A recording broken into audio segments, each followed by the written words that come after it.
Have you ever considered that an indigenous army, armed mostly with spears and shields, literally annihilated a technologically superior empire in just a matter of hours?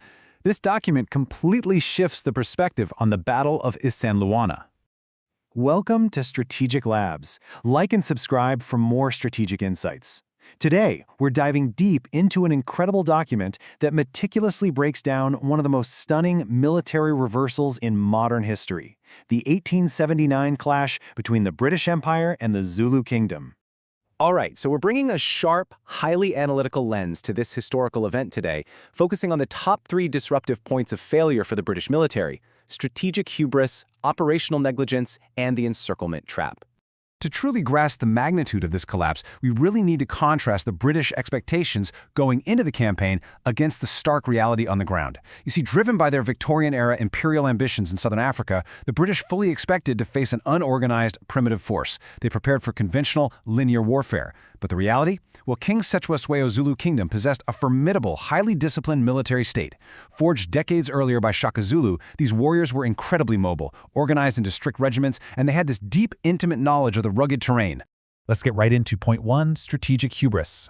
The fundamental top-down assumptions made by British command essentially doomed this expedition before a single shot was even fired. Their intelligence was completely blinded by a rigid belief in their own cultural and technological superiority. As the source notes, because they viewed the Zulu through this lens of exotic otherness, they categorically dismissed their capacity for sophisticated battlefield tactics. They didn't see a rival state military, right? They just saw a colonial nuisance. And the lethal consequence of that hubris? An absolute over-reliance on technology. Planners assumed that just rolling out their accurate Martini-Henry rifles and modern artillery pieces would easily neutralize traditional Zulu warfare methods. They expected this swift, punitive campaign where superior firepower would just dictate the outcome.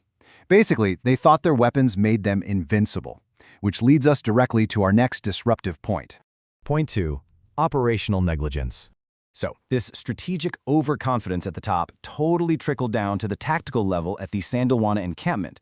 The commander on the ground, Lieutenant Colonel Pauline, sets up camp on this undulating plain near the base of the hill, but he completely fails to construct any adequate defensive works. He entirely ignores the traditional, battle-tested colonial practice of loggering, circling the supply wagons to create a makeshift fortress. He just left the camp entirely exposed.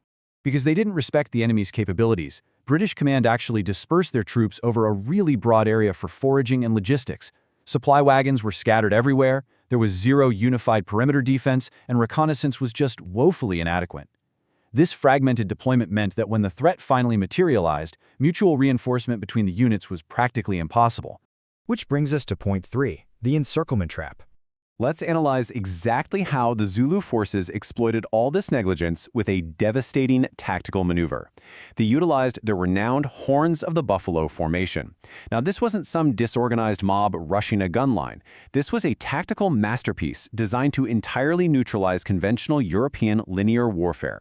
It's a system of envelopment that demands precise timing, fluid coordination, and just incredible battlefield awareness. Here's how this maneuver builds out in execution. Step 1. The central chest presses the enemy's center directly, drawing all the defensive fire and fixing the British attention firmly forward. Step 2. The horns, these highly mobile flanking regiments, use the rugged terrain, the hills and thick bushes to rapidly sweep around the distracted British forces. And Step 3. The ring closes, total envelopment. Following this timeline, we can actually see the trap spring shut with brutal precision. At dawn, tens of thousands of Zulu warriors approached completely undetected by that inadequate British reconnaissance we talked about. By morning, the chiefs engaged the camp. The British, totally overconfident in their rifles, focused all their attention forward. And by midday, the north and south horns had completely closed the ring. The spatial vulnerabilities of the camp were fatally exploited, plunging the British command into a total communication breakdown and cutting off literally all avenues of retreat. The strategic breakdown. The aftermath of these 3 disruptive points fundamentally altered the trajectory of imperial military history. The Butcher's Bill? Out of approximately 1,800 troops engaged that day, over 1,300 British and colonial soldiers were killed in just a matter of hours. I mean, that is a staggering casualty rate that underscores the sheer scale, speed, and totality of this disaster. The true legacy of Isandlwana is the shattering of the imperial invincibility myth.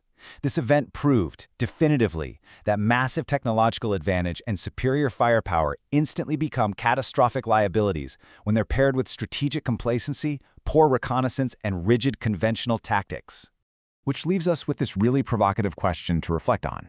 How far can military technology really go when an army fundamentally underestimates both its enemy and the terrain? This is just a preview. For the full deep dive, check out our long-form explainer on the channel. See you in the next one.